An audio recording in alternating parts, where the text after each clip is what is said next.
Hi, I'm here in the Sarah Herzog Children's Home in Afula, getting ready for Shabbat, with a little bit to say about Parshat Matot Masei, this week's double Parsha. This week's Parsha talks about, at the beginning, counting everyone as individuals, goes through a final census of the people, and then the Parsha ends with the stories of, the double Parsha ends with the stories of Benot Tzlofchad. It's two women in Menashe whose father died, and they don't have any way of holding on to the land, and the conclusion is reached that they should marry someone within the tribe so the land stays within the tribe. Now, the Sefer Bamidbar, the Sefer we're about to finish by finishing Matot and Masei, talks a lot about the value of the individual and people who count the individual as the right thing and who misvalue the value of individuals. But it feels like the double Parsha Matot and Masei doesn't make much progress in this regard. It starts with the idea of the individual being a census, and then at the end we're still talking about individual rights in terms of this land. And this actually does teach us a very important lesson. The Parsha starts talking about the individual, but then concludes talking about the individual kind of giving up their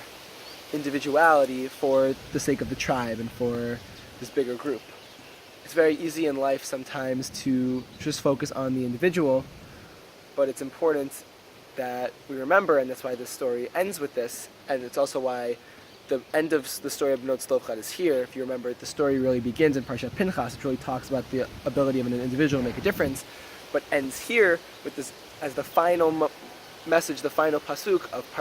of Sefer Bamidbar, is to teach us this important lesson that the individual is important, but the individual is only as important as the role they play in a larger tribe. This past summer, or this past 2 weeks leading up to the Shabbat, I've had the amazing opportunity of being a coordinator for a group of amazing high school kids from all around the country working in this children's home here in Afula. And that's the ultimate example of these kids coming in as individuals, coming from taking SATs and ACTs and worried about their grades and all of this stuff, and spending a summer that's really not about them having fun, but about them giving to